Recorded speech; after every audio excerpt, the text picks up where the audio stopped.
everyone. It is November 17th, 6:01 p.m. There being 4 members of the Conservation Commission present, they being myself, Peter Crane, Skip Clark, Melissa Danza, and Jared Gentilucci. I declare that we have a quorum, and I am opening this meeting. I am going to waive the reading of the, we all know we're in a remote meeting. We all know how to behave. Raise your hand if you want to speak, and we'll be fine. I will talk to everybody as we need to. I will give everybody warning right now. I have a hard stop at 8 o'clock tonight. We will get through the submissions, the hearings, all the discussion items. I'm going to reorder.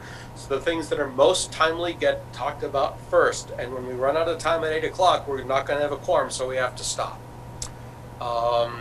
Any questions? Hearing none, let's move along. Let's look at the minutes from,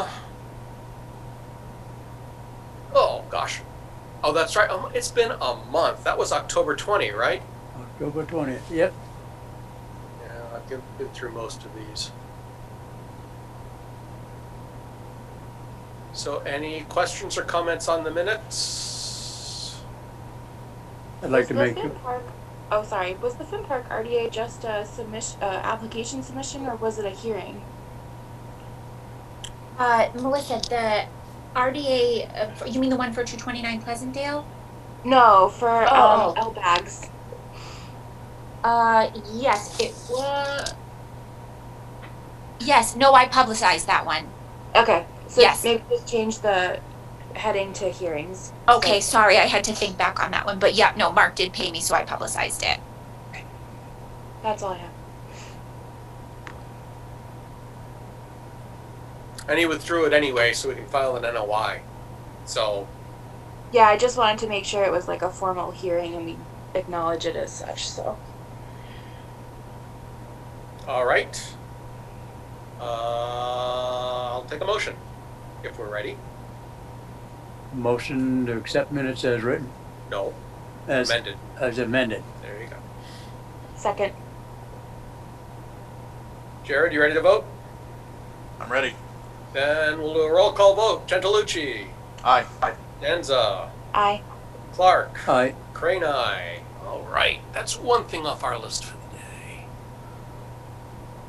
If I can find my mouse, we could do that. So now we're up to a request for determination of applicability for White and Mullen at 229 Pleasantdale Road.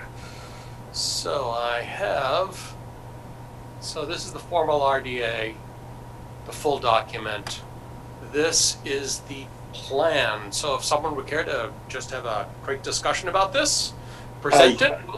Hi, this is Julian. How are you? Fine, Julian. How are you doing today? Okay, very good, thank you. We've got a repair for a 3-bedroom existing house, septic system. Right now, I believe the cesspool there's a cesspool out there. I think it's actually in the backyard so we're moving it as far away from the wetlands as we can in the front yard. Right. It's the only place that we can keep all the distances we want to keep. We are going to propose to put a new well because they have a shallow well that's not so good. And that has to be 100 feet away from the septic, so we're proposing that as shown on the plan to keep away from all other neighboring things that are out there. And that's what we have in this existing system being repaired. What is the distance from the well to the wetland edge? I can't tell from Yeah, this plan was done quite a few years ago.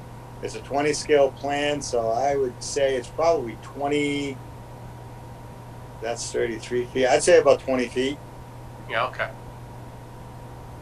And we have no choice because I have to be 100 feet away from my septic. Oh yeah, so, that's true. And we'll make sure, and you can note it in the findings that we'll make a well pit to hold the grindings of the overburden from drilling of the well so that it all stays there. And we got a silt fence to contain it. So when they're drilling it, we'll be very cautious. Right. Not that it matters, but do you have any idea how deep you're going to have to go on that well? No idea. Hopefully very shallow, but that never happens. Well, the current well's shallow. So you think the cesspool's in the back? Cesspool's failing? Yes. Well, it Yeah. won't pass Title V. Well, that's certainly true. Oh, is it, is they trying to sell? I believe that's what they're trying to gear up for. Okay. All right. That explains it.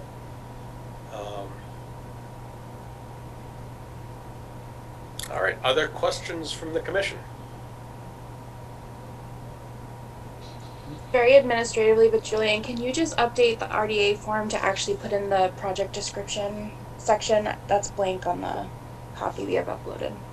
Oh, okay. I'll do that tomorrow.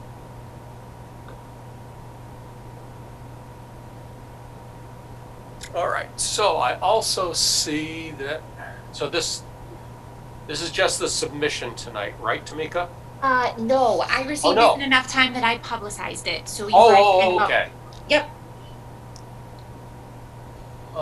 So I see that the hundred's cutting through the septic,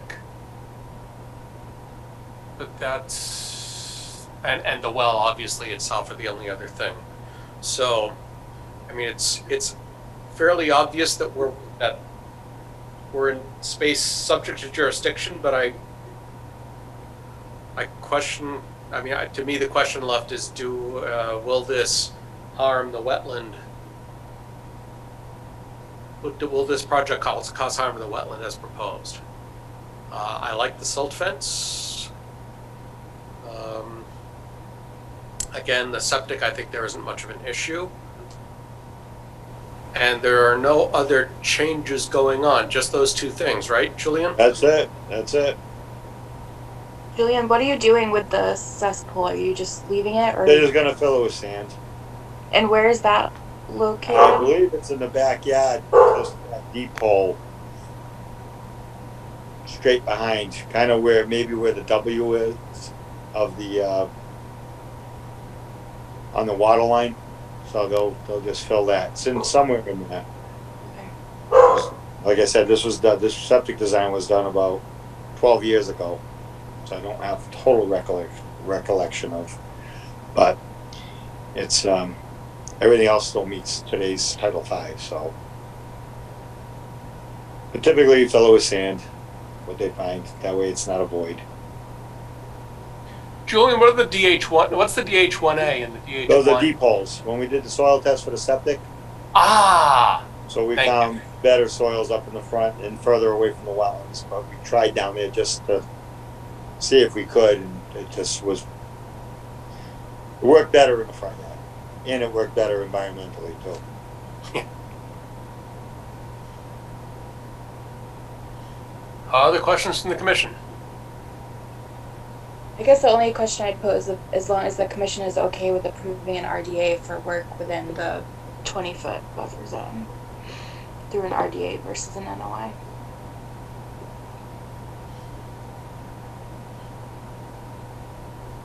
It's only drilling a well, I and know. for now, they're going to be putting the septic in. He was hoping to get the septic in this before winter flies, so that's why I went with the RDA, because I know the hearings take quite a bit more time, and it's drilling a well, which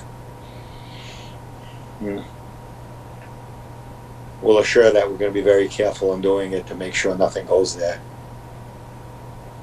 A lot cleared. It's pretty much cleared to that wetland line. It's just their back lawn. Right. It might have some brush here or there, but there's no big trees or anything. Jared, any opinion on the NOI versus RDA for the well? I think I'm okay with it as an RDA because the work within 100 feet is limited. I mean, really, the work is just the well digging. I would like to see, in addition to the silt fence, just because of the proximity, I think having straw wattles or straw bales in addition to that would be good. I was curious, and this is more a question for the commission members, and Melissa, maybe you have some experience with this. I was just curious, since this plan is pretty old. It's from 2007. The stamp is from 2007. Are we, kind of a similar question, are we okay approving a plan that was prepared and stamped 13 years ago?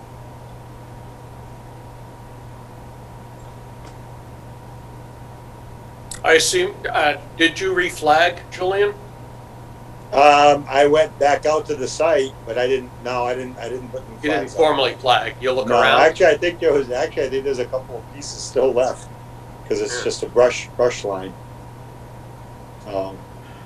And the same, pretty much the same, I mean, I was ahead of the company back then, so it's still under my control of, I'm pretty satisfied with nothing's really changed there but what's here.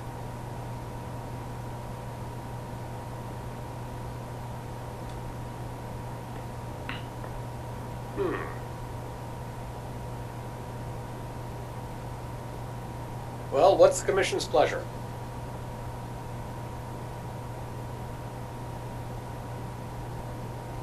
I guess I could go either way on this. I see Jared's point in that in 13 years a lot can change. Typically at least my policy for where I work is typically 3 years. That's kind of usually how long wetland lines are good for. But if Julian wants to make the statement that, he's certifying that the site is as As it it's was. shown on the plan still, then, I think that's within his right to do so.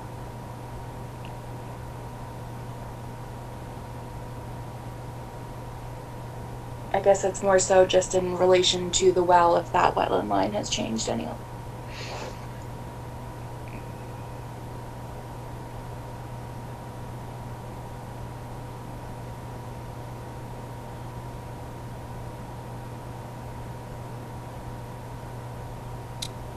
So we can, I guess, Julian, has Board of Health signed off yet? They haven't pulled the actual permit yet, but it's an approved plan, so it's just a matter of pulling the permit. Because nothing's changed Title V wise since this plan was done. So You won't have to do any new testing? They don't have... No, it's all an approved plan. So they just have to send in the fee and pull the actual installation permit.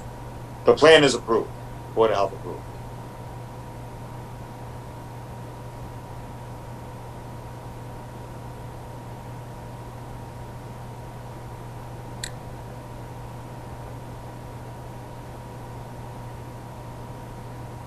Yeah, I don't know, Peter and Skip, what you guys think. I think I'm fine with what the majority of the commission is feeling with.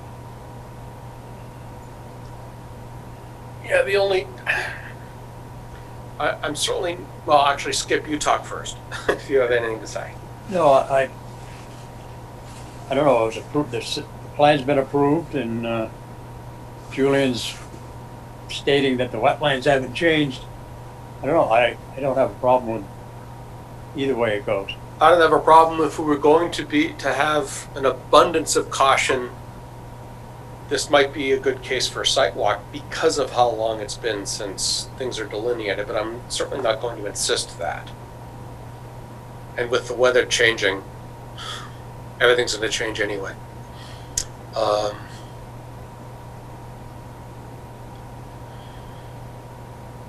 guess I would feel more comfortable issuing the RDA if we did a site walk.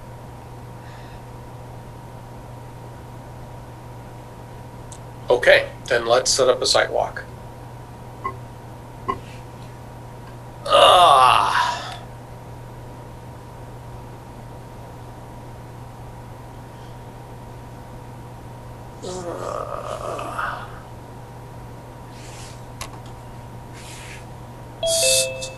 So,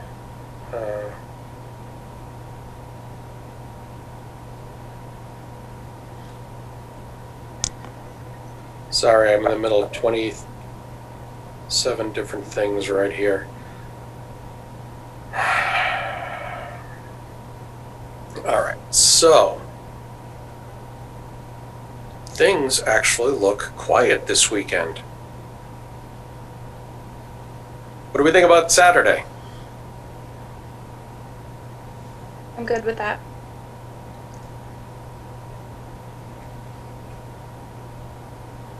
And why don't we do it then? This is, what's the number on Pleasantdale again, Julian? It's can't see. 229. It's 229. 229, thank you. I just want to put it in the right 229. I probably won't be able to make it on Saturday. I'm not around, but it's pretty self-explanatory. What I could do is I could put a stake where the well's gonna go. That would be great. Then you can make your judgment on that. And will it be obvious where the cesspool is today? Probably not. It's probably all, it's probably just lawn. You might see it, but it's in the backyard somewhere. And it's 70 years old, so we really didn't get into, You didn't try exposing to it. perfectly locate it, yeah. I understand. No, because you just said this. At the time when this was done, they were thinking on selling it, and then things changed. The economy dropped. He said, "Well, I can't sell it now, and I can't afford to build it now, so we'll hold off." All right. So, but I can tell you, this system, which is probably the most pollutant to the wetlands, is as far away from the wetlands as you can possibly be. Yep, I agree. There's I don't know where else it could nowhere go. further. Yeah. So, I just want to. No, I don't think we have any questions at all about the septic, Julian. I don't think we have any concerns about the septic. And then the So I well, think- as far as the wells, I have to be 100 feet away, as we all know. So I can't go any further closer to the septic than that. So that's what we got. Yeah, All right. I don't think there's a problem. I think we're just trying to get in our minds how close it really is. But so there we go. Anything else on this one, folks? What time Actually, I do don't- you want to be What there? time? I don't think I opened this to the public, so I'll let the public come in if they have questions or comments. Peter, what time were you going to do that? 10 a.m.? Oh, 10 a.m. I'm sorry. That's our usual 10 a.m. Thank you. Hearing nothing, Julian. There we go. So we'll pick this up next time, Okay. and that will be that. All right. Thank you. Thank you. I don't know if you want to stick around for Finn Park. All I can say, I kind of don't. I'm just gonna say, well, is that next? No, it's a couple away. We have a couple more submissions, and then we're going to hit Finn Park. I'll probably stick around. All right. Yeah. Thanks. All right. Thank you. You're welcome. So now let's talk about the submission for the NOI for Brian and Enrichala on Miles Road. I have. This should be the right one. Yes. Please say Miles Road Yes. somewhere. Yes. That's the right Good. one. All right. So it looks. This is actually. I've pulled up the NOI for Lot 1 specifically, but the map shows both. So go ahead. Tell us about it, please. Sure. Wesley Fliss, Whitman and Bingham Associates. The applicant is looking to subdivide their property into 3 lots, one keeping their existing house at 15 Miles Road, and then creating 2 lots close to the intersection of Route 68 and Route 56 and Miles Road. Mm-hmm. They're looking to create the Lot 1 and Lot 2. We're proposing the houses as close as we can to the offsets to Miles Road, bringing the driveways on Lot 1 to the front, on Lot 2 to the side, because it works better for grading. The work is going to be in the 100-foot buffer zone to the wetlands in the rear. The wetlands were flagged this year, and all the work was done this year. So all the flags are still out there. We're obviously looking to schedule a site walk, and I believe, talking to Tamika, I believe we're on meeting on December 1st, if I'm correct. Yes, that's Yes. our next meeting. Yeah, so Okay. So which way is Miles Road from here? Is that to the right and down? Miles Road, yes, Miles Road goes left to right. And, Okay. 56, it ties right into 56. So actually, Lot 1, their driveway, and we'll see when we're out on the property, their driveway is going to come out right near the stop sign on Miles Road at Route 56. Oh, okay. Yeah. And I can show you on the site. It's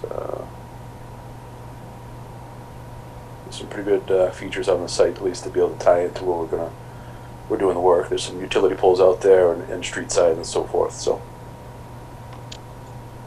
Is this an existing stone wall? no, it's a proposed small retaining wall. Oh, okay.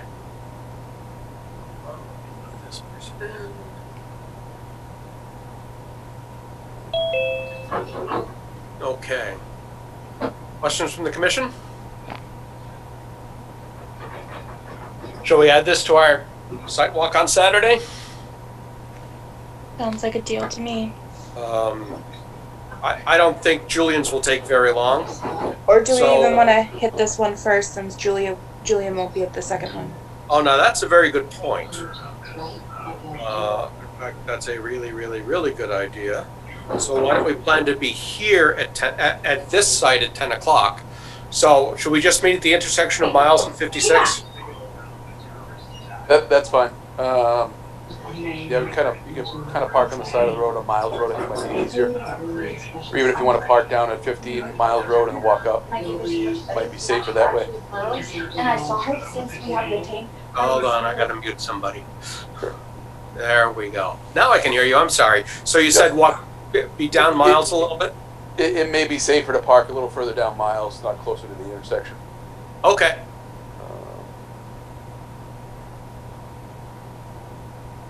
So actually, let me do this and say, hey, Miles Roads,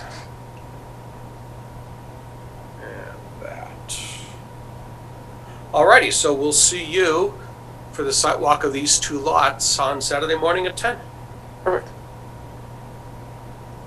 Thank you. Thank you. All right, let me shoot back to this. Now we have a presentation for lot 4, submission for lot 4, which ought to be, if I've done this right, right here. Okay. So, who's here to speak for lot 4? I think Norm's here, but Norm, you're on mute.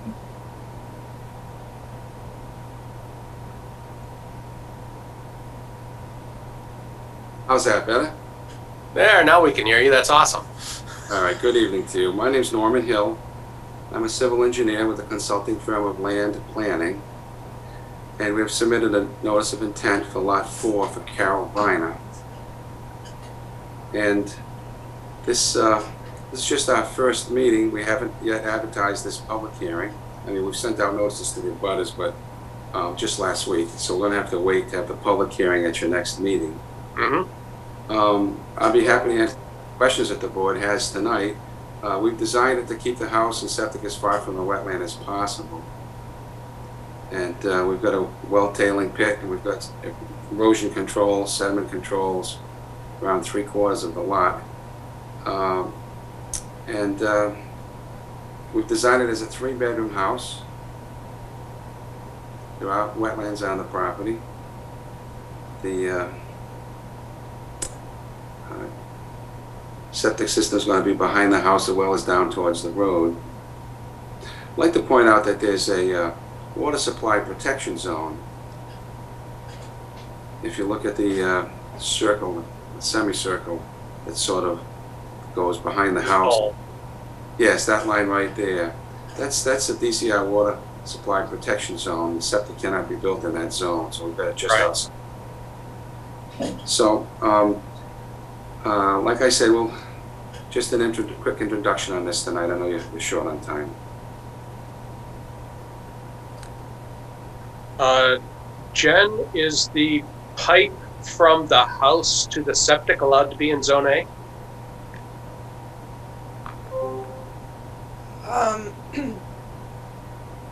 I'm not sure about that. I'm not certain. That's why I asked. I know the tank can't be, and I know the D-box can't. I'm not sure about the pipe. I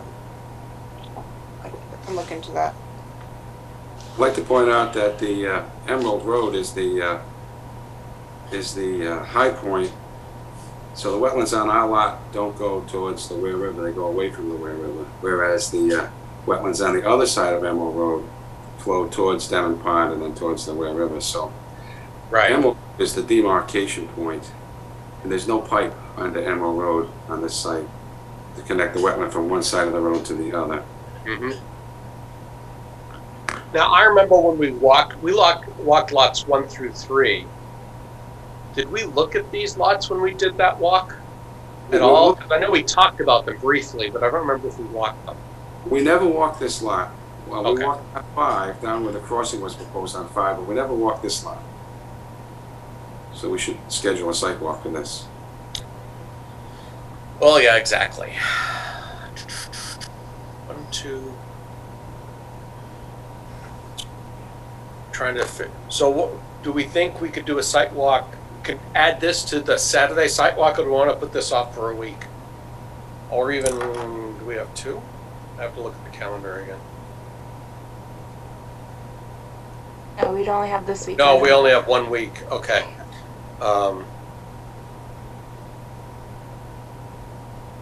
So we could do it this Saturday, or we can do it the next Saturday. Either one's fine.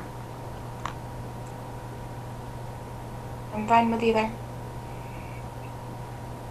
If we can get them all done in one day, that'd probably be better for me, but Offhand, I happen to think that exact same way, but I didn't want to force anybody into a into a long trek. But I don't think it doesn't feel like it's going to be really long, because I don't think the first 2 lots are going to be. I mean, they'll take time, but they're not going to take 2 hours to go through them. So why don't we plan on being at Emerald Road if we're starting at 10, plan to be here at 11. Okay, this Saturday. It's the This date. Saturday. Yep, The 21st. yep. And then we'll go and do Julian's, assuming we don't have any more to do. Peter, it's Yes, Tamika. ma'am. If I may, I did have a resident reach out with a couple questions. He wasn't unable to attend tonight. He was just asking how far the wetlands are from the proposed house. Well, we see the 50-foot mark. It doesn't bisect the house, but it cuts through the house. So the close. Do you know what the close? It looks like that lower right-hand corner is as close as it gets to the wetland. Do you know what that distance is? About 38 feet. 38 feet. There we go. And one And other obviously, question and, he had. and also, Tamika, to be complete, there's grading almost all the way to the edge. Okay. Yeah, we did that on a 1-on-3 slope, so it could be easily stabilized and mowed with a lawn. Okay. And he also was just asking specifically what the wetland was. It's bordering vegetated. Okay. There's no brook there, no flow within 100 feet.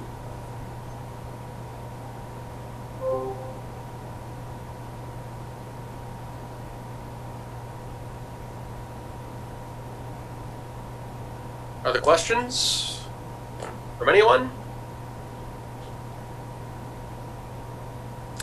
Hearing nothing, I will see you on Saturday. All right, Mr. Chairman. Now, is Lot 5 going to be discussed tonight as well? Yes, I believe that's next. I believe we in fact have a Okay. hearing on that tonight. Okay, Yep, good. that one was published as a hearing. Thank you. All right, so speaking of the NOI, I don't have the plans handy for this one. I see the entire NOI, but I don't have plans to project. They weren't part of this filing.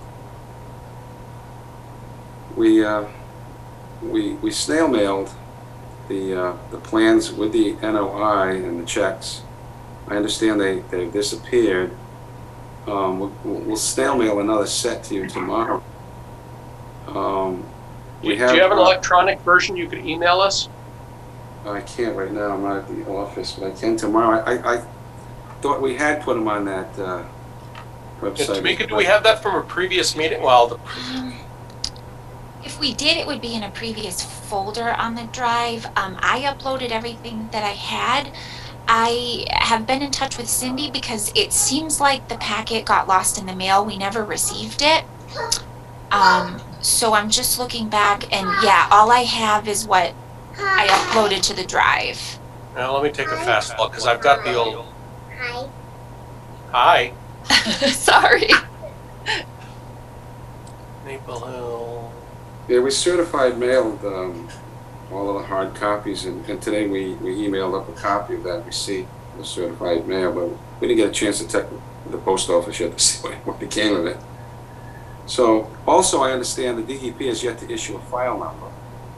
Yes, that's correct, Norm. So we will be requesting a continuance on this meeting tonight, but I would like to give you just a quick overview. There's a little bit of history on this. We presented this A&R plan to the planning board several months ago, and they approved this lot as an estate lot. But also we met with the zoning board of appeals, and they granted a special permit to this to be an estate lot. That happened about 6 weeks ago. Okay. And now this lot's a little over 5 acres, only has 50 feet of frontage, and there's like a 50-foot wide tunnel that goes down the hill, across the wetlands, and back up the hill on the other side. And we've designed the house, well, and septic on the other side, over 100 feet from any wetland. So, but you have to travel almost 500 feet to get to the house. Right. We've got a 6x6 box culvert at the low point of the driveway in the wetlands. That's going to be sunk into the ground a couple of feet. And then inside the box culvert, the ground will be restored with rocks and hydric soils to mimic what is there now. So the vegetation and the fauna will be able to travel through the culvert unharmed. We also have siltation controls the entire length of the 50-foot, both left and right, all the way down the hill, across the crossing, and then up the hill on the other side until you get to the front yard of the house. So I apologize you don't have these plans. I will email them and snail mail them again tomorrow, and hopefully we can have a better discussion next time. I didn't know if there were any if the public was on, if you'd like to let them comment, or maybe I'd like to know if the board has any comments on this. Well, that's what we'll start. We'll start with the board. I mean, we do have some information because we have the NOI electronically. So, does the board have any questions or comments at this point? I don't have anything, Peter. Okay. I Thank you. don't have anything either. I think we looked at the wetland line already, and that was pretty solid. So. Right. So, Skip, anything? No, I'm good. All right, then I'll open the public or if anyone has any comments at this stage. So, just so everybody knows, we will continue this hearing. We have to anyway, but we will. And next time we'll have the plans that we can look at and electronically and get a better visual idea of what's happening on this site exactly.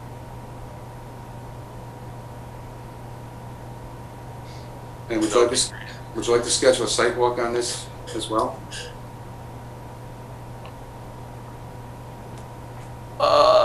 Yeah. Look at this. Because we'll be looking at lot 4 this Saturday. If you can look at this again, if you'd like to. Yeah, well, just, we had been on lot 5. I remember we walked 5, at least to look at the wetland delineation. Yeah. So, go ahead. No, just say if you want to bring the plan with you on Saturday, it might not hurt to look at the plan and look at the site and say, okay, nice, and walk away. Yeah, exactly. We'll be there, so we'll get a little bit of work done. All right, very good. Yeah, so if you can bring both plans with you on Saturday, I think that would be super helpful. Will do.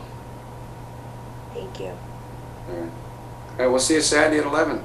Absolutely. So I'd like a motion to continue until December 1, please. You'll move. Second.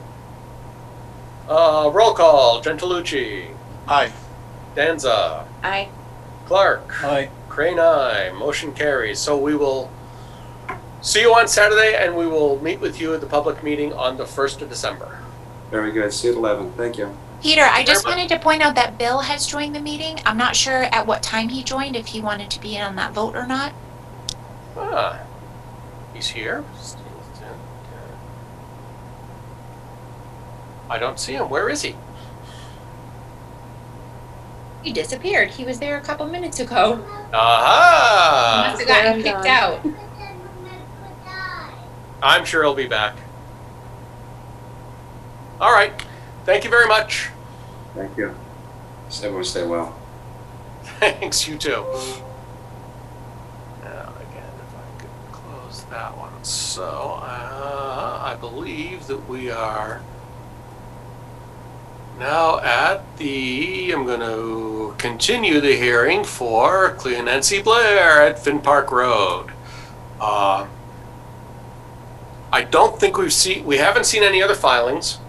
I'm still going to let the Board of Health deal with the well issue. Anybody care to remind me what we're waiting for here? Do we have a DEP number? Yes. Yes, we do. Good.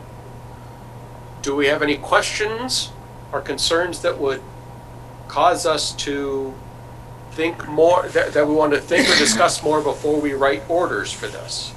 I think it was the area by the water. We wanted a more detailed planting landscaping plan. Ah, thank you. There you go. I didn't realize that. I apologize. I thought there's, what do you want for landscaping? I mean, it's, So I think we discussed about having a more kind of finalized plan about what the final conditions will be for that area by the water. probably gonna be loam and seed, cause they gotta dig up we can't plant any brush or bushes around the well, because if you need to maintain it, they're gonna be in the way. So I would say it's gonna be loam and seed around the well, right down to that edge. Around the well. The rest of it is we're not proposing any grade change. So that could stay a little bit more natural, but right near the well itself is gonna be dug up, the well drilled, and the pipe put in. So I don't know what a different plan would show much more. I mean, you can condition that you want to preserve as much, looking at the plan on the south side corner, to leave as much natural vegetation in as possible.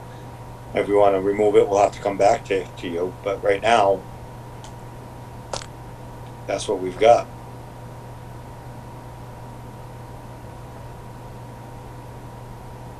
Is there any other landscaping proposed, or I guess trees that you could save in just the general property?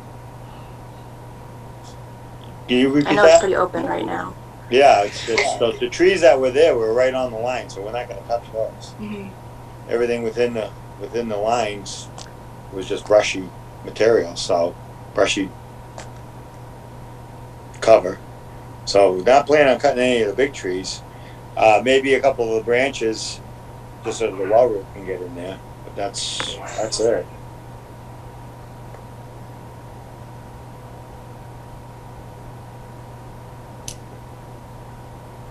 Anyone else from the commission?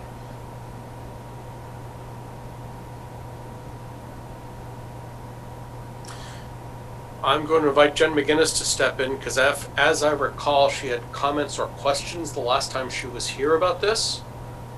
So Jen, please refresh my memory. We were just talking about the septic being within 200 feet of a standing resource water. That was it. Right. That's a state board of health issue. That's right, okay.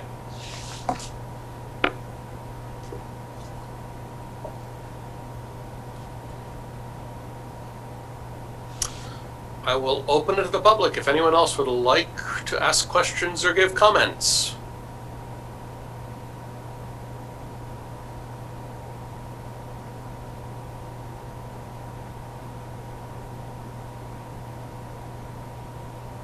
Okay. I think I've given that enough time.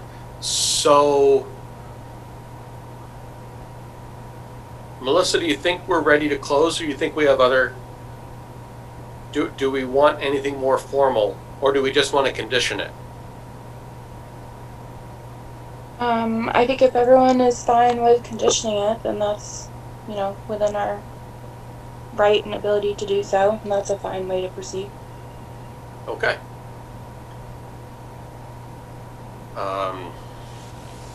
Then first we'll close, then we'll talk about conditions.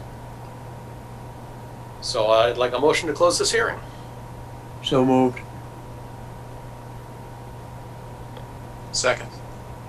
Okay, good. was afraid we were going to have a failed motion without a second. Roll call. Gentilucci. Aye. Danza. Aye. Clark. Aye. Crane, aye. This hearing's closed. All right, so let's talk about what specific conditions we want to put in the orders so we can sign them next time.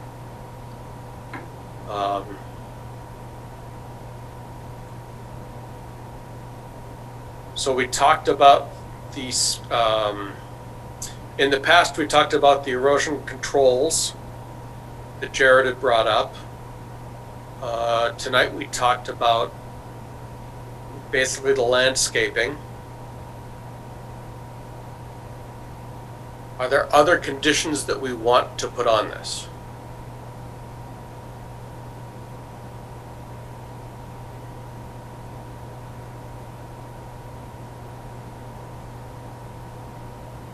Hearing nothing, then I'll tell you what, Jared, if you would email your desired erosion control special condition, and Melissa, if you would write up something for the landscaping.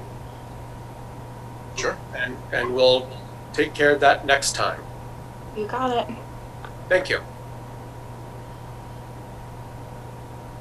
And then Julian, hopefully the rest of your problems just go away. We can only hope. They won't. Don't worry. Oh, That's what keeps me going.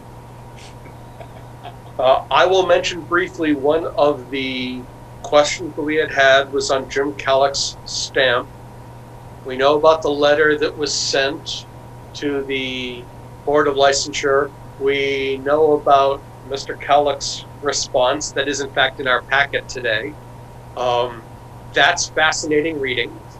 As it sure is. He sure has a heck of a sense of humor, I gotta say. He's very wicked. Yeah. But that was a low blow to him, and he was very upset about it. So, but that's all right. Yep, As far as his registration, he is technically retired. but his Yeah, license is still in good standing, so The license is in good standings, and he's retired June 30th, 2020. So he has done nothing since June 30th of 2020, and his license actually, because of COVID, is still valid. right. Yeah. But he is not practicing anymore. We made that kind of clear that he's all done. He wanted to retire in July, and they wouldn't let him. But there was other things that were brought up, as you saw in the letter, that were really not the way things should have gone. But it is what it is, and we are, as far as this plan's concerned, he is completely licensed professional engineer, land surveyor for this property. This property. Right. Alrighty, I think this one's all set. Thank you very much, Julian. All right. Alrighty, so I'll close. Here we go. Discussions, which, as I've said before, I'm going to take out of order. So the first thing we're going to do is the removal from Chapter 61A. This one has a clock on it. That's why I'm doing a very serious clock on it, which is why we're doing it first. So right off Hillside Road, Mr. Jarvie wants to pull this Lot 1 out of 61A. That's the property with house. It's $500-something thousand for the property and everything that's on it. I have no idea if 101 and 103 and 102 are out of 61A or not, but that's not before us. All that's before us is, do we have any interest in this property?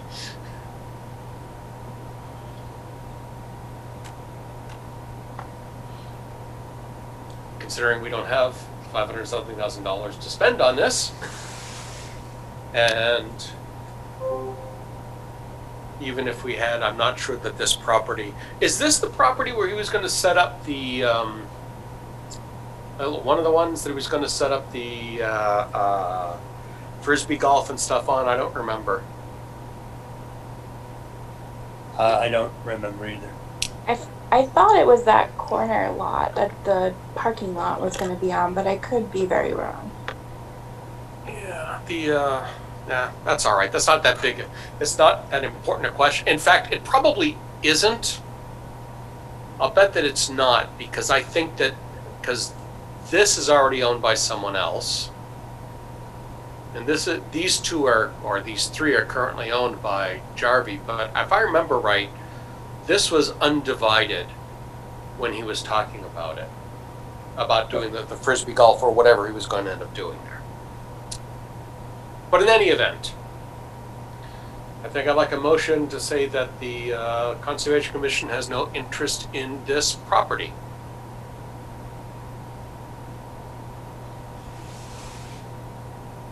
So moved. You sound sad about that one, Skip. Yeah, well, that's new land he's selling. It's not the 3 or 4 lots he sold before. Right, yep, it absolutely is. Is it fair to the town for him to break up the whole, each piece and sell it? Well, I suppose it's fair to him, but it's not really fair to the town. But we don't have the money to purchase it anyway. Right. And this house, or this lot has a house on it, correct? That's Or correct. Isn't that where the main farmhouse is? I don't think so. I actually have it here. Oh, Peter, if I may, I believe that this was his brother's home that was recently on the market. I think it's red. yeah. You've driven by it. Come on, there's the house. Okay, yeah, that would be his brother's house, yeah. Well, I'll second. Yeah, I don't think anybody likes the fact that we're talking about not holding on to these, but who owns this? Oh, that's right. This abuts Worcester, the Worcester water supply land. Yep. And in fact, it's surrounded by City of Worcester water supply land. I think All right. if it wasn't an established, home, we might be having a different conversation, but Right. All right, we have a motion and a second.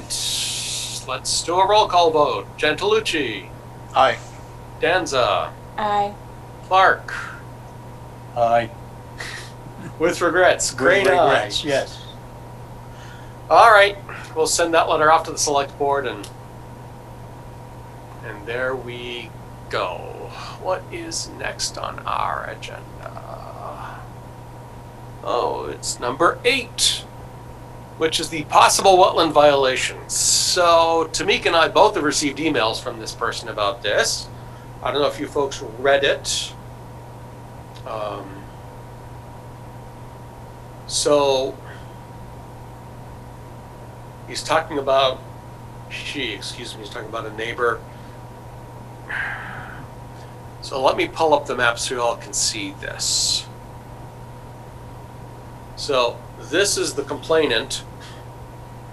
This is all Elbag's property. And if I understand what you're saying properly, then he's put something across a bridge across the brook. Yes, he has. And I'm going to suggest that may have been a no-no. And she's talking about them riding dirt bikes and such. So, It was the bridges and access to get across the brook so they don't ride their bikes through it. through it, right? So, gotta give them credit that it isn't beating up the brook. Gotta give them credit there. Yep. But the opposite side is he did work within the area and he didn't talk to anybody. And I'm not a come down heavy on people, but so I would like a commissioner before our next meeting to go and talk to Mr. Elbag and say, and if possible, at least look over the things that have been done there. Would you like me to do that?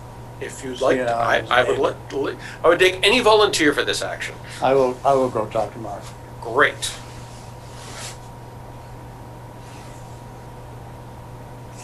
So, you have access to this. You can read it if you want to read it in more detail and Yep. all of that. All right. just to prep for your conversation. And tell him to submit his NOI for Finn Park. NOI for Finn Park? Yeah, I think that should have been for this meeting, but I didn't see anything. I don't know if Tamika, you got anything or heard anything about it. Nope, I haven't heard anything from him since that meeting. Oh, that's true. Yes, we were supposed to get an NOI from him.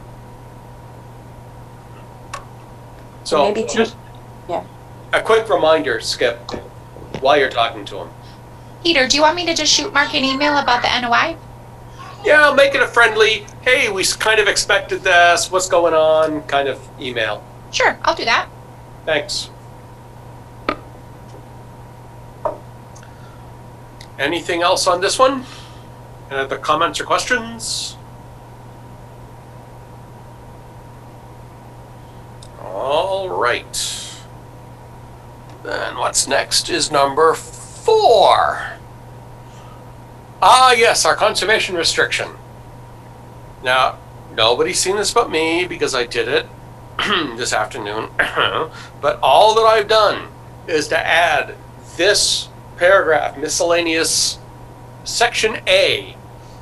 Grantor shall supply granite boundary markers or other monuments as may be approved by the grantee along the boundaries of the premises in order to clearly delineate the boundaries of the premises no later than 6 months after the effective date of this conservation restriction.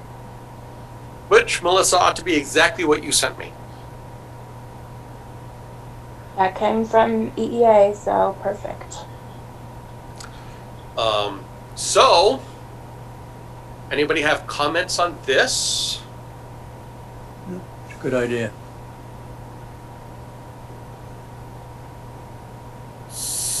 So I think with this, we're ready to send it off. The only question is, and I've been asked this question, should we send it to legal review at the same time that we send it to Clee and George and whoever? Or should we get it through legal review first before we send it to Clee and George and whoever? I'd send it to legal first. Yeah, just, if nothing else, as a heads up, we changed this. Do you have any comments? We'd like to get this finalized and signed, and away it goes. Okay, then I will get this off to legal. I will send it through our town administrator and get this moving forward, because this has sat around long enough. Let's get this CR finished. All right. Do we need a motion to accept this, or do we want to wait until after? No. Oh, wait. Let's wait until wait. after legal review. Okay. Tamika, I will send you a copy of this so you can keep it in your folder, and I will CC you on whatever I send off to Ron to legal review. Okay, sounds good to me. And now, why didn't you just go? Now we get to number 1, the repairs to the covered bridge at 38 River Road. This is actually very exciting to me. I was on the commission when we were asked to look at this, because this is a covered bridge over the Ware River, and it is at that time the plan was to repair the roof. Several of us observed that a lot more work needed to be done than that. And so we received this information, and is Mr. Maintainus, right? Nope, it's Ian Duncan. Ian Duncan, I'm sorry. See, this is the problem with my memory. So Ian, I'd like you to just go ahead and update us. This was several years ago now that we were on the site walk to look at the bridge. So if you wouldn't mind just going over what you're thinking, and we can have our discussion about how we think we can help you get through what you need to get done. Excellent. Thank you very much. My name is Ian Duncan, and what I'm hoping to do tonight is tell you a little bit about the history of the bridge, share my thoughts about where the project may go, and solicit your feedback before I get too far down the line with my plans. I don't know how many committee members are familiar with this. Peter, would you mind putting up that GIS map for a moment, please? Sure. This is a screen capture that I did of the GSI map. I own, at the center of the map, lots 7, 9, and 10. And the bridge connects lots 7 and 9. And as you can see, that bridge is my only access to my home that sits in lot number 9. So I really need the bridge in order to get to my house. This bridge, by the way, was built in 1975. It is one of about 800 covered bridges in the country. There are only 78 bridges in Massachusetts, and of those 78 covered bridges, only 14 of them are actual functioning covered bridges, and this is one of them. It's the only one in Worcester County that is a functioning wooden covered bridge. As you recall, Peter, I started the process of repairing this bridge, or trying to, 3 years ago. I've owned the house now for 10 years. And it took me probably 7 years to really understand what was going on with the bridge and what needed to be done. I identified 2 major problems. One is the roof. 2 is the abutment that it sits on. The roof is the more critical of the 2. So my initial plan was to replace the roof and then address the abutment as I could. It became obvious as I began the process that I really need to address both of them. So I not only contacted the Rutland Conservation Commission, I contacted Natural Heritage and the DCR, and I quickly became heavily engaged with the DCR in my plans for the bridge. They sent out engineers and have determined that I don't need to repair the bridge, I need to replace it. There's a Ford. Could you show the existing plan again, please, Peter? Sure, if I can find my mouse, there it is. So there's this one, and there's let's this stay there for a minute, please. Go back to the one that you... Bigger one, you got it. Yeah. So we've got 2 things here. On the left-hand side is a description of lots 7 and 9, and you can see the covered bridge on the left-hand side connecting the 2. On the right-hand side, we have a much better view of the actual area. The river runs vertically through the image. The covered bridge is at the center going across it. And just to the north, or just to above the covered bridge, you can see the ford through the river labeled as access driveway through river. And Peter, if you could go to the image that you were just at with the colors on it. Yes, that one. I colorized it just to make it a little bit easier to see what we're talking about. You can see the covered bridge, and then you can see the ford through the river. The DCR has told me that we can't have traffic going through the river at all, so I need to install a new bridge. And that brings me to about where I am now. I see basically 3 possibilities going forward. One is to simply replace the covered bridge and install a new bridge, which would consist of probably 3 steel beams covered with a pressure treated decking on the side of the covered bridge, and completely eliminate the covered bridge. That's a simple solution, and to me the least desirable, because I would like to do what I can to save the bridge. When I first bought the property, I didn't really care about the covered bridge, but the more I learn about covered bridges, the more I realize that they are unique engineering structures, and if they can be preserved, it's worth trying to do so. So my other plans attempt to preserve the covered bridge. You can see that the wetlands are flagged on here. My engineer has created a plan. Peter, could we go to the plans for bridge? 2 tabs over, please. This plan operates completely outside the wetlands, just to the north of where the existing covered bridge is, where it says surface water elevation 79.7. That's the location for the covered bridge once we move it. It places abutments on either side outside the flagged areas, It has 2 steel beams approximately 94 feet in length, and we would move the covered bridge approximately 15 to 20 feet to the north. That would free up the existing abutments where the covered bridge currently sits, and on top of those abutments we would pour concrete abutments. We would place 3 steel beams, and we would put a new bridge there, again covering it with pressure treated lumber. And if we could go, let's see now, I think it's one more to the right, the plans for the bridge. That would be the new bridge. And that would be in the location of the existing bridge. If we could go back to the second tab from the left, Peter, the existing. Existing? Yeah, that one. That's the one I wanted. So there's a third possibility, which to me is the most desirable one. And this would, again, move the bridge a little bit to the north, but it would slide the abutments into what I think of as the dry wetland area. There's an area that I put on either side in lighter blue that is almost always dry. It only gets wet at periods of high water.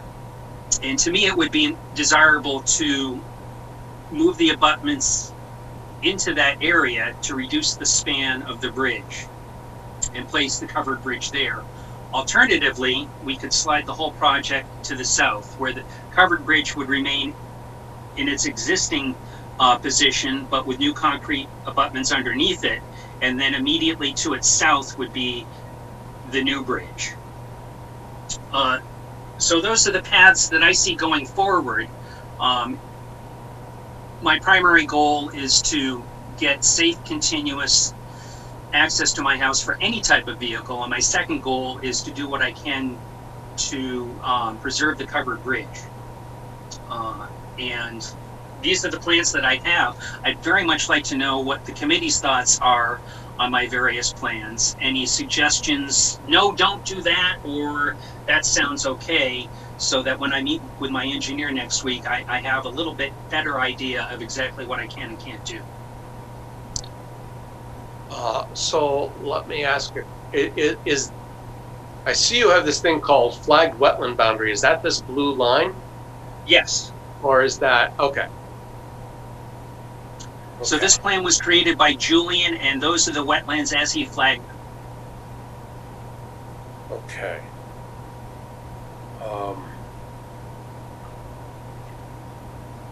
So commissioners, what are you thinking?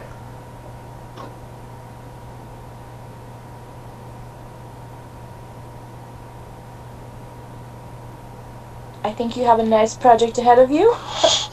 No matter which, I think, avenue you take, it sounds like, I think no matter which kind of variation you have, you know, there'll be an amount of wetland fill for the abutments. You know, I think in the ways that you can minimize that, you know, are better. Without looking at kind of like the plans for the 3 options kind of more closely, it's hard to kind of, at least right now, get in my head of what exactly you're thinking of. You know, I did look at some of the plans for the bridge, and I get the point of view of trying to do it in those light bluer places, but you might find that would cause, even though it's dry, would be more wetland impact, and you might need to do mitigation for that at least a 1-to-1. And if you don't have the space kind of for that, it might be difficult. So I think it just really takes kind of a weighing of the alternatives to figure out what the best option is for you. That's one, you know, feasible, you know, economically, wetland wise, etc., and that all the different agencies can kind of reasonably agree to. But I think saving the covered bridge is great. You know, if that's not what you can reasonably do, then it's not what you can reasonably do. But I think if you're willing to undertake this, then I'm one commissioner, but I think the commission is happy to discuss and trying to work around the tricky parts of it. Okay, well, that's what I'm here for, is the tricky parts. So when you say the light blue areas are more wetland, that's certainly the case. they're mostly dry, but they're not always dry, and they're certainly within the flagged areas. So when you say mitigation challenges, exactly what are you talking about? So typically when there's wetland fill, you need to replace that wetland that you filled in kind at least a 1-to-1 ratio, unless, I mean, you, can you get technically a waiver for that? But, so you have to, if you're gonna, but if you're gonna be filling more area, you know, usually you wanna do it in an adjacent segment to that wetland. You know, obviously this is the Ware River, so maybe it isn't necessarily an actual replication, but you know, mitigation in terms of restoration of disturbed parts of the river. So I would definitely be looking at those alternatives as well, is that if that's feasible to you, and you can find a spot to make things fall within the confines of the Wetland Protection Act while still impacting those wetlands for the abutments, then, you know, that's within your right to make that case. But Okay, I want to make sure I understand you. So if I fill in wetlands, I need to replace them on a 1-to-1 basis, so that if my plan required us to fill in, say, 10 square yards of wetlands, I would want to try and find somewhere else to create 10 square feet or 10 square yards of wetland. Is that right? correct, and it's typically at the same sort of elevation that you find the same type of wetland to replicate or to mitigate. Okay. Doesn't that increase my impact on the whole area? I mean, No, because you'll be creating wetlands, so whatever you fill, you will then, you know, whether it's upstream or downstream, you know, or wherever it may be, you would be taking an upland area and typically kind of excavating it to a lower depressed area that would then connect to the overall wetland system. Okay. So yes, Ian, it is an impact, but we consider it a net impact of 0 if you create wetlands where there were not some before that replace the ones that are being filled. Okay. Well, that makes sense. I never thought about that, but I don't see why we couldn't do that. Looking at the shape of the wetlands as delineated here, man, the best place for that bridge is right where it is. It is. It really is. Physically, my preference would be to put the new bridge on the south side of it for a variety of reasons. One of which is the closer we get to that existing boulder embankment, the more I have to elevate structures. The existing covered bridge is approximately 3 feet above the riverbed. And I've seen the water as high as the underside of the bridge. I've never actually seen the water go over the bridge, but I've seen it on 2 occasions in the last 10 years actually touch the lowest boards on the underside of the bridge. So to me, in my head, I want at least 3 feet of distance between the underside of any bridge and the riverbed. Because the boulders are higher, that means that I would have to elevate the covered bridge if I were to move it to the north. And that, one of our plans, which keeps us completely outside the wetlands, the one that has abutments on either side outside the flagged wetlands, we would wind up having to increase the approach to the bridge by probably 4 to 6 feet to give us that elevation above the river. So in my mind, doing it downstream would be less impact.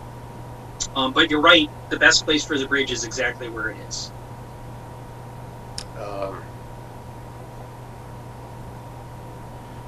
Now, we have these existing boulder embankments.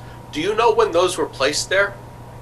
No, I don't. I've done quite a bit of deed research on the property, and it seems clear that this ford has existed probably for at least 200 years. The 2 pieces of property on either side of the river have been sold continuously since I've gone back to 1794. There's never been access to the 16 acres of land on the east side of the river from the south as far as I can see. It's always been across the river. So I don't know when those boulders were placed there, but it seems like they've been there for a very, very long time. I was just wondering if they were trying to act as well, detents, ways to slow the water so that it wouldn't undercut what footings there are for the bridge, what supports there are for the bridge. But I don't know. That's purely a guess on my part why they were put there. Other than, of course, to act as a ford themselves. I mean, it's an easy way across for somebody who's walking.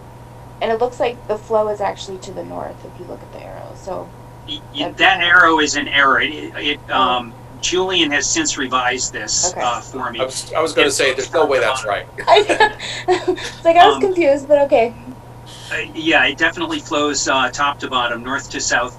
The boulders have certainly been there longer than the bridge has. On either side of the bridge, you can see that riprap. That was placed there at the time of the bridge's construction to help prevent erosion to the dry stone abutments. And that is certainly much newer than the boulder embankments on either side of the ford. So on the notions you have for the bridge, if I can just shoot the plans for a second, are there any columns or posts or any contact with the water to support this bridge, or is it freestanding except for the two edges? The existing bridge is completely freestanding, and all of our ideas for new bridges will be completely freestanding. Okay. It seems like if we try to do anything in the river, that just complicates things in so many ways. Yeah, I have to agree with that. So our intention is, no matter what the solution is, to stay out of the river and not to restrict the flow of the river at all. The existing covered bridge is 60 feet across, and each dry stone abutment projects approximately 3 feet underneath it. So the river at its most restricted point underneath the bridge is 54 feet, and I do not want to see anything restricted further. No, I agree with that. Okay.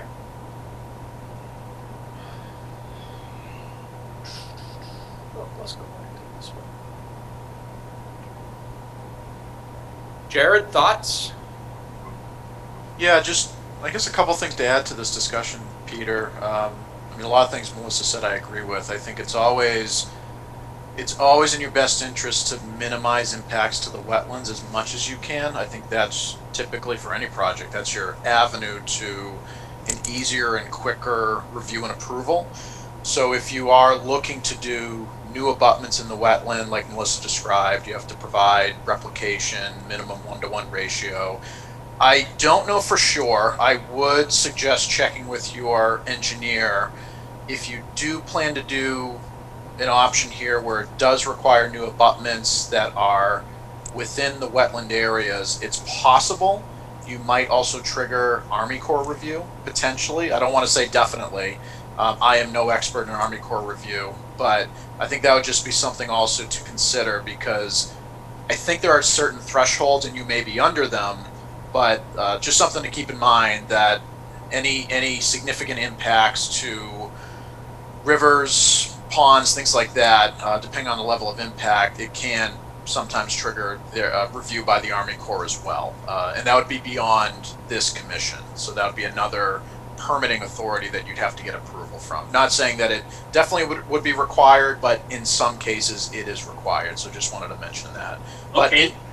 But in general, I think like one of your options, I think it was the long steel bridge. It looked like, were those abutments beyond the wetland flagging on the east and west sides? Yes, that plan is specifically designed to keep us outside all of the flagged wetlands. Okay. So from a wetlands perspective, that's great. I'm sure those 95-foot long steel beams are not inexpensive. So there's obviously many things that you have to weigh here. Yeah, so that is a solution that is designed specifically to keep us out of the wetlands, which it does, but it generates all sorts of other problems. I mentioned the need to elevate everything and regrade probably 4 to 6 feet higher. On the other side, where the existing roadway turns 90 degrees to the vertical there's a pretty good hill over there, and we would have to dig into that hill to provide clearance coming off of the the bridge. Not a lot, because once we put in a new bridge, I don't intend to really use the covered bridge much. But there's still going to have to be some work done on that hill to give a little bit more clearance there. That another downside of that particular plan. And then the other one is, I don't think it's very attractive. It keeps us outside of the wetland, but plunking a 60-foot bridge on 100 feet of steel, I don't think is an attractive solution. It's certainly a workable solution, but I don't think it's the best solution. So that's not my first choice. Right. Yeah. Aesthetically, not as good as maintaining and renovating a covered bridge. Certainly from a historic perspective too. Yeah, agree with that. I mean, my ideal solution would be to simply put the new bridge immediately to the south of the covered bridge and have them share an abutment. The existing bridge is 12 feet wide. If we had the bridges 12 feet apart and another 12 feet abutment, that would have me building a 36-foot abutment to support the new and old bridges. To me, that's the lowest impact, but I am going to be a little bit in the wetlands if I do that, and I understand that that's definitely going to trigger more permitting. That's something I need to look at. Right now, my thought is I'd like to pursue that and see how much of an obstacle the permitting is. And I have spoken to my engineer about the Army Corps of Engineers, and we haven't come to a determination, but we suspect we probably will have to talk to them. I did meet with a natural heritage last week. David Paulson came out to my property. I've been talking to him for a couple of years now, and I do have 3 endangered species here. I have a freshwater mussel, I have a shiner, and I have wood turtles. And he seems to think that no matter what I do, from a natural heritage point of view, it's relatively simple to mitigate. The wetlands and perhaps the Army Corps of Engineers seem to be the big hurdles.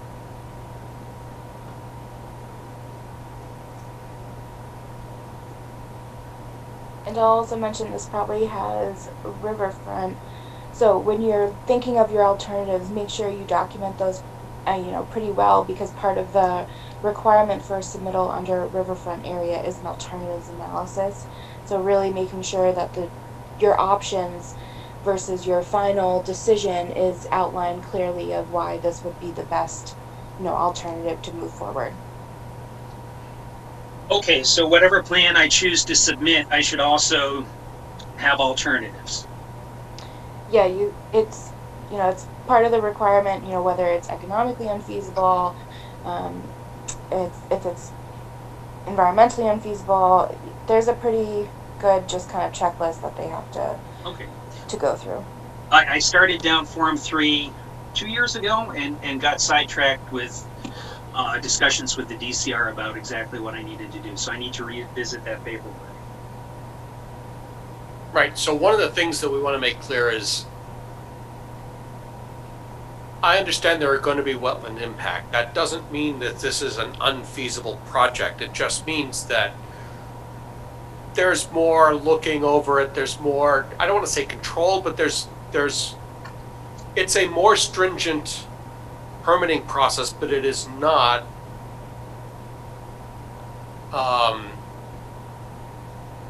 it's not something we would say, oh, this is going to have wetland impact, so it can't be done. That's not the way that I expect we will behave here. Okay, fair enough. I have no desire to impact the wetlands any more than I have to, and in my mind, impacting the wetlands as little as possible is very desirable, and I would like to try to strike a balance between wetlands, what's financially possible for me, and trying to preserve the bridge. Those are the 3 things that I need to try and manage. There is no question, it's a complex calculus. Yeah. But I think no matter what the solution, I don't expect the impact on the wetlands to be great. Other than the one plan where I have 94-foot steel I-beams and abutments completely outside the wetlands, any other plan will have some impact on the wetlands, but at least from my perspective, very, very low impact. Okay.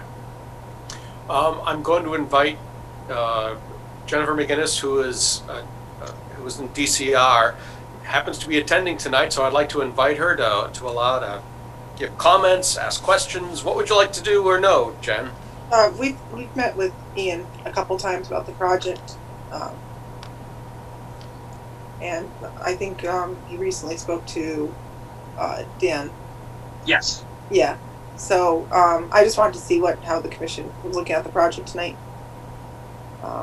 But our concern is just to get out of the river and not make that an access. So. I completely agree with that. So I think we're all on the same basic page. We'd love to see a functional bridge back in place so you have proper access to your property with the right approach to make sure we protect the wetlands as well as we possibly can. I think that's all. I don't see anything in conflict here as long as I think we're all in alignment on what the core goals are here. Excellent. As Jennifer pointed out, I've met with the DCR and discussed the plans with them. I met with the Natural Heritage, and now I'm meeting with you, and I hope next week to meet with my engineer and my contractor to start moving forward. The feedback from your organizations is going to help guide me quite a bit. I hate the thought of running down the permitting process only to run into a cement wall, so I'm hoping that these meetings in advance will help me avoid those cement walls. I think that is most likely. That's to say that I believe you're approaching this the right way to help to get everything done as smoothly as possible. Excellent. I do have a question for Jennifer, though, speaking of bridges. Yes. That looks an awful lot like the bridge of the Starship Enterprise. They said I could work remote, so I chose here. I like it. You're really far from home. Remote to March now. Till March, okay. Yeah, it was January. They sent out an email today. We're remote until March. Wow. Company I work for was told June, end of June, not before. Yeah, it'll probably extend it. Yeah, the easiest, obviously, permitting wise, Ian, would just to remove the cover bridge and put a new bridge in its place. And that's the easiest. But I know you want to keep the bridge, so. I do. You know, when I first bought the house 10 years ago, I thought the bridge has got to go. And the more I read about bridges, the more I thought, this is a really cool structure. I need to try and save it if I can. So if I can, I'm gonna. And I think we're all pretty much of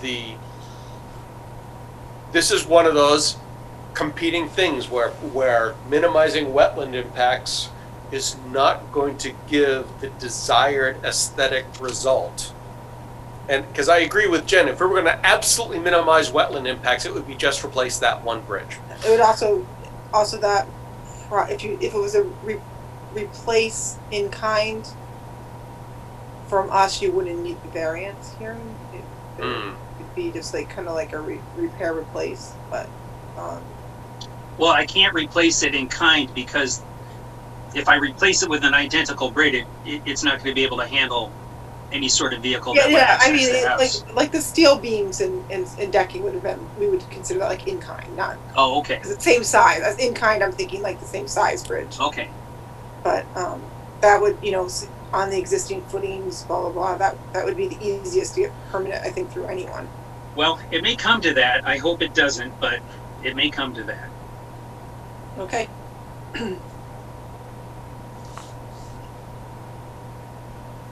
All right. Anyone else have any other questions or comments? I'll even open this to the public for the people who are remaining.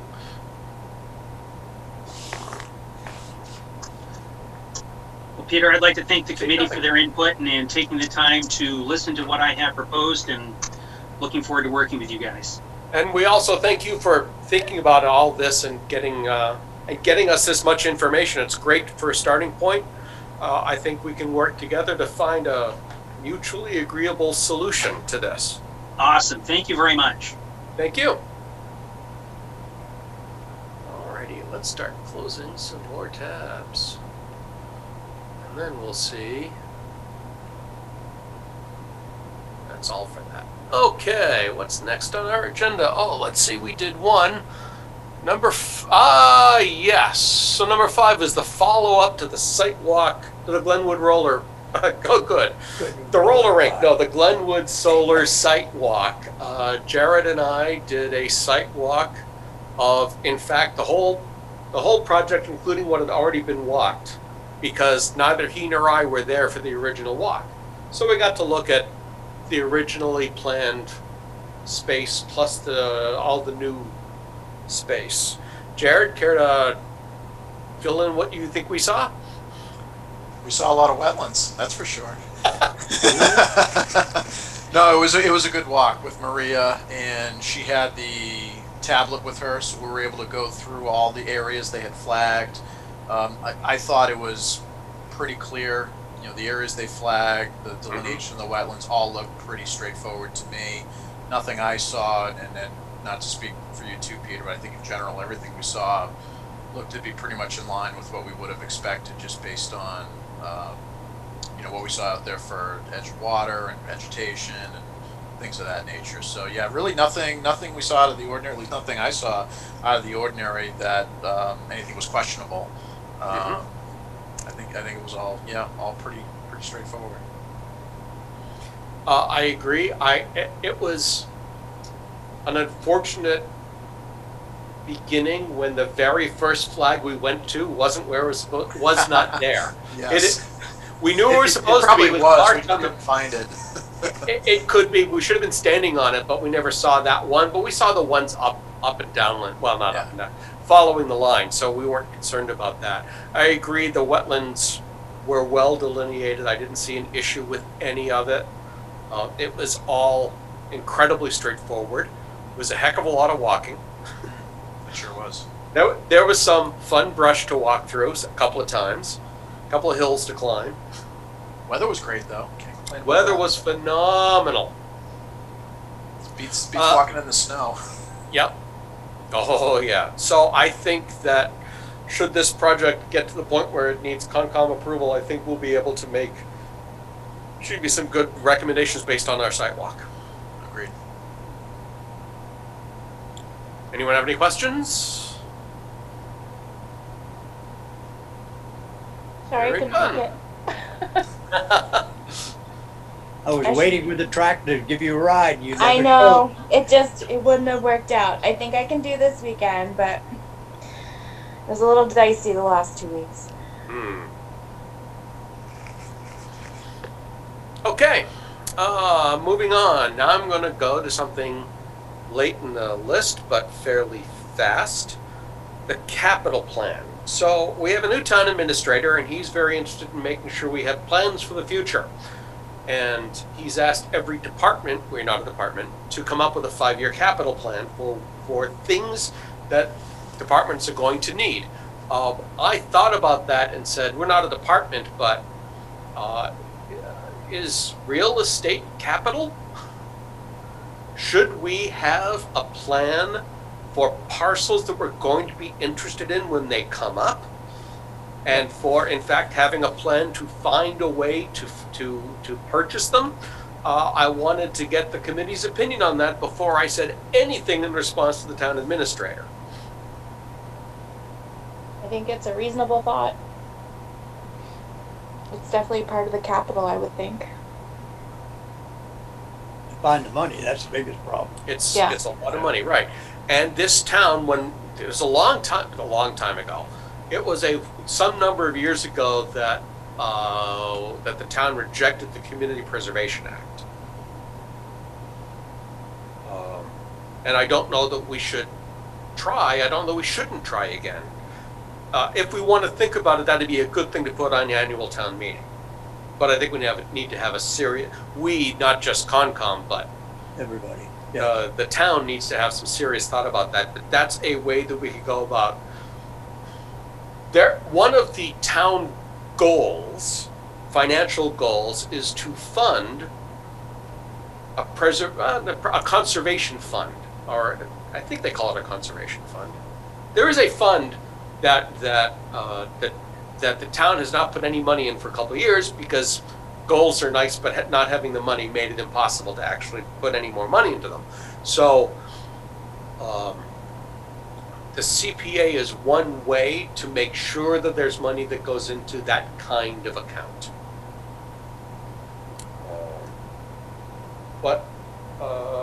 another fun question is, how do we know what things we should be looking at before they would come up for sale? Mr. How Chair, do, I'm sorry, go ahead. if I may speak.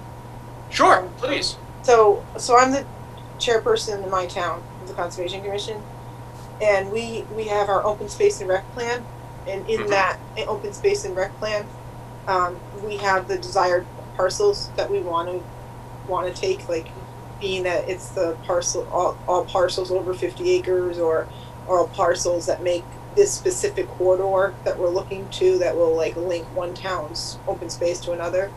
So that's how we, in our last acquisition, that's the basis that we use to get the town to allow us to buy land. And we have, for the last 3 or 4 years now, have been putting a warrant article on once a year asking for $10,000, kind of like to build up the kitty, so to speak.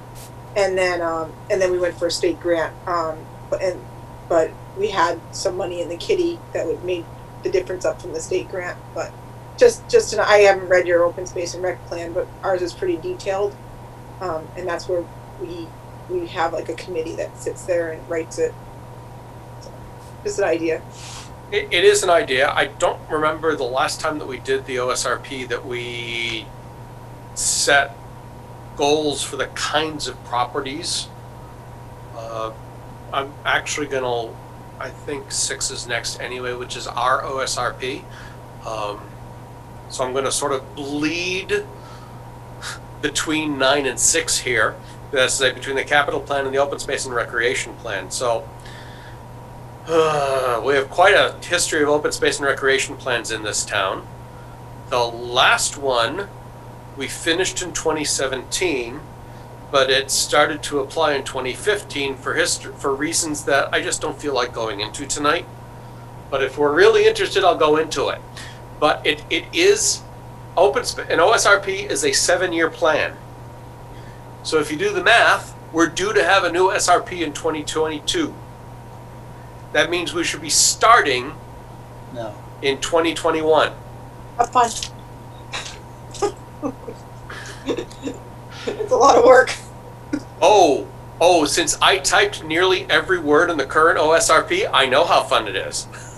Ours is like 3 inches thick, and now you have to put all the ADA, like everything that's ADA compliant in there, and it's a lot of work. Yes, and we did not have an ADA rep or representative of any sort when we did it last time. So yeah, the OSRP will be tons of fun. So the way we've done this in the past is that we create the Open Space Committee, which is in fact a subcommittee of CONCOM. We do it that way because CONCOM has certain funds that are easier to use than to set up a formal committee and get a budget set aside for them. Last time, I'd have to look to see how big the committee was, but it was all of CONCOM plus 4 people, I think, which made it an 11-member committee.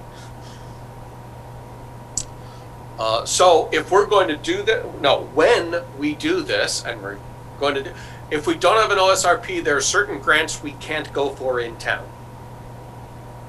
So it is important to the town that we actually have an OSRP that's active and accepted by the EOEEA. So early next year, we're going to start advertising for members at large from the public of the Open Space Committee so we can start working on this. I think that's as much. Who on this committee has a copy of the OSRP besides me? I do. You do? Good. So, Tamika, I'm going to send you a copy of the OSRP. I do have it in electronic form. Okay. So let's put that on a Google Drive that doesn't go away anytime soon. So Okay. everybody, and just send a link out to everybody so we can all reference it. Got it. Do you want this on the next agenda too? No. Or just wait? Okay. What will, yeah, I want everybody to read it by the end of the year. So that come next year, we can get going with forming the committee and thinking about the kinds of things we want to change. I think making sure, to Jen's idea, that we have a notion of the kinds of properties we are interested. Oh, good night, Jen.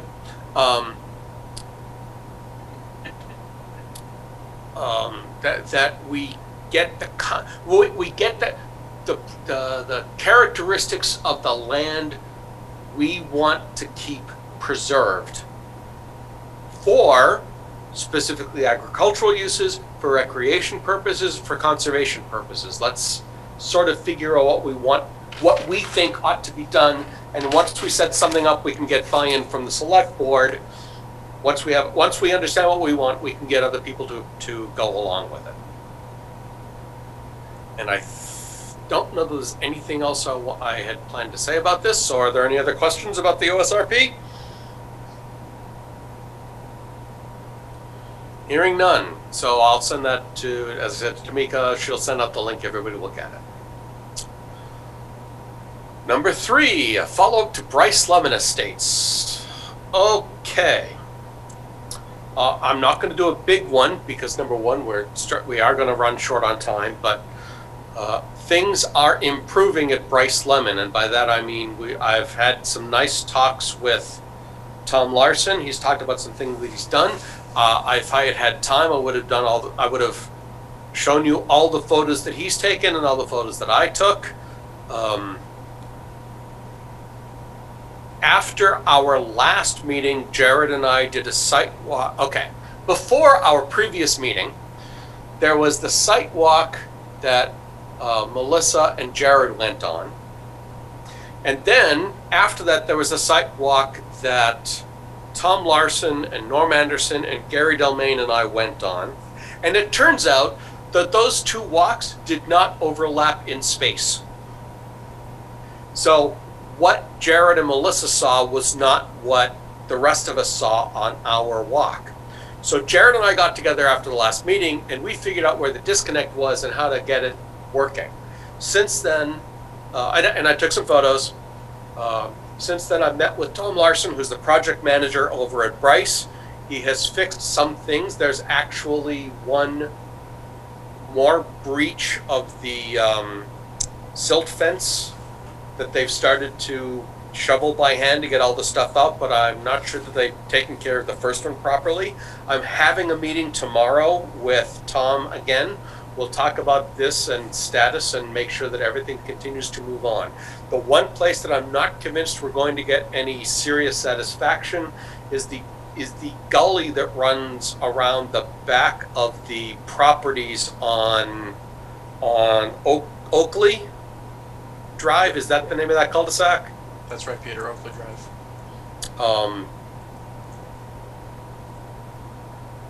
But I did ask Tom to look at it to make sure that it's still the dimensions he expects it to be, and if it's not, he's supposed to put in some riprap to take care of it.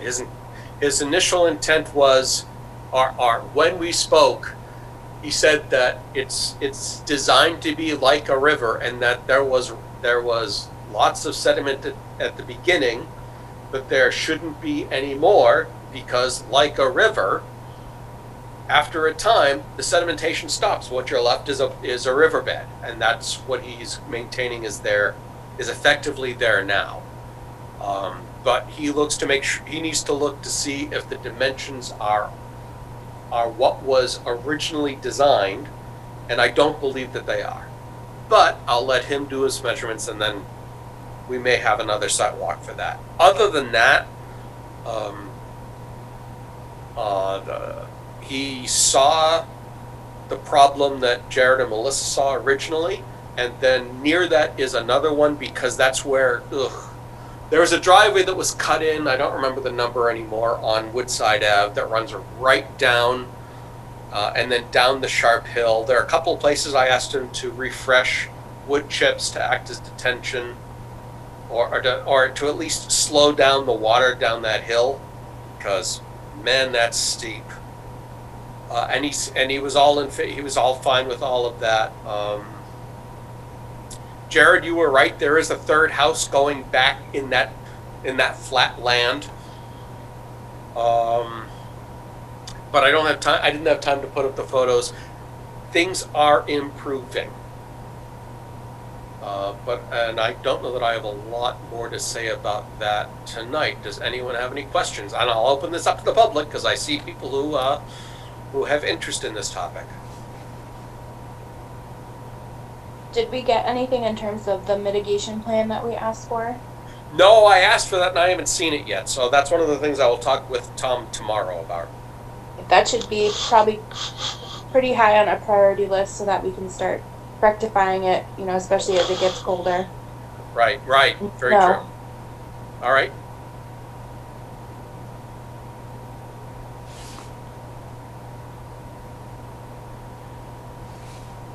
Okay. Hearing no other questions, we'll move on to number 10. Peter, I think there's a hand Stephen up. just raised his hand. Oh, look! Stephen, please. Join us. Peter. Introduce yourself, name and address, please. Sorry, Steve Maintainus, 51 Woodside Ave. I just had a question for you. That so-called river, was that behind the houses, up on top of Oakley, kind of flowing down between the two houses on Woodside? I think It's fundamentally, yes, that's correct. That is it exactly. It runs behind the houses numbers, if I remember correctly, 4 and 7, and the empty lot in between them comes down at the back side and hits grade at number 4. All right. I'm thinking. I'm not following that, but it sounds like it's actually between George's and my house. I think it's George's 49. I'm 51. We've had some issues with drainage kind of coming down the hill. I'm a little concerned about that because I had Julian come down and do a site survey, and my lot lines sit right in the middle of that riverbed. So I'd like to see what they're planning on doing there before they do anything that could potentially impact the two lots down below from that hill. Yeah, the most they would plan to do at this point is to put some riprap or other stone in what I keep calling the gully or the river. Sure. That would slow down the water flow, but it wouldn't reduce it at all. Okay. All right. Thanks. You're welcome. Anything else? Anyone? Okay, now I will move on. So this number 10, it was put on here because so there is an interdepartmental review team when a project comes up that our town planner Dave George pulls together people from Concom and Planning Board and Public Safety just to get a preliminary review of things that of projects people are thinking of doing. One of those happens to be a cell tower I forget what the name of the road is. It's not important right now. If it actually starts to really happen, it'll become more important to us. And the only reason I put it on this agenda is because there are wetlands, kind of sort of in a way, within a couple hundred feet of their projected driveway and work area. The map wetlands are not specifically within 100 feet, but I told the engineer that I would expect that they would formally flag the wetlands and that we would review that flagging so that there is no question that they are inside or out, and then probably just do, if they are as outside the jurisdictional zone as I expect, that a simple RDA will be straightforward to do, assuming the wetlands are close to how they were mapped by DEP, which we know is a highly questionable thing. That's why I'm insisting that they do in fact delineate the wetlands. I do want to say this proposed tower is going to be close to the center of town, and there will undoubtedly be great hue and cry from the public about, let's see, oh, I don't want my kids to get cancer, oh, it's too high, it's too visible.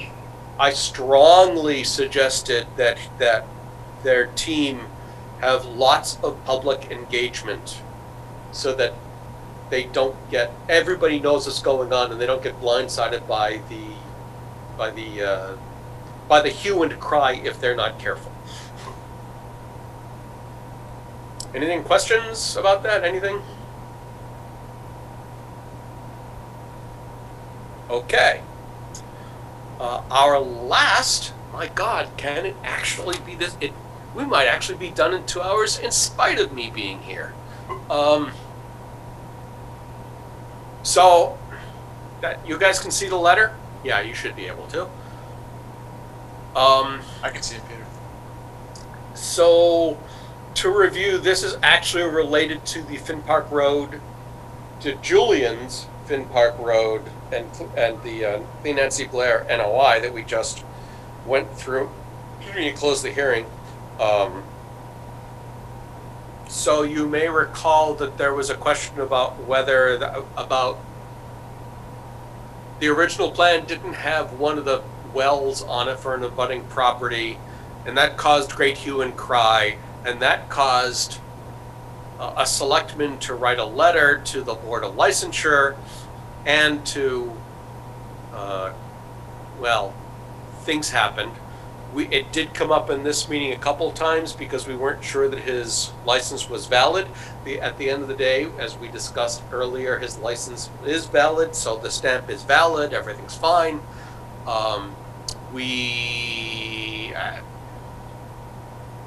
The Board of Licensure reached out to people, including Mr. Calick.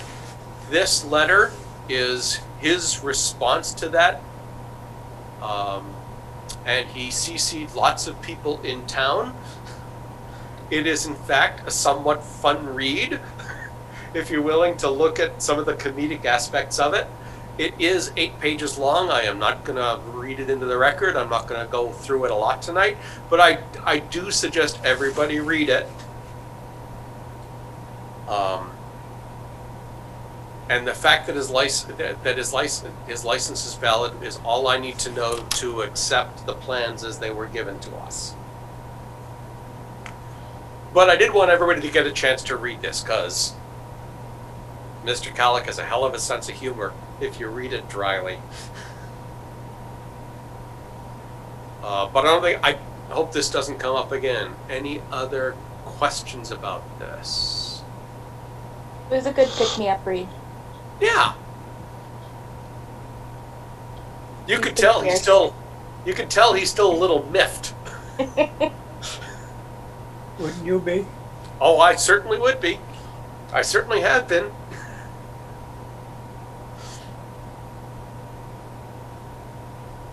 Okay. There's an element that's not actually on our agenda, but this is the water report from Demond Pond when they did their water tests after their most recent treatment for the invasive water plants. Yep. Tamika, has this been put up on the website, on our drive? I didn't. Yeah, Oh, yes, that's right. It's in the drive in the Finn Park folder. That's right, it's in the Finn Park folder, thank you. So, y'all can read that at your convenience. I'm gonna say the magic words. Are there any other matters to come before the commission tonight? Happy Thanksgiving, everyone. Yes, motion to adjourn? We You have a too. motion. And a second. Do we have any discussion? Roll call. Gentilucci. Aye. Denza. Aye. Clark. Aye. Crane, aye. We are adjourned.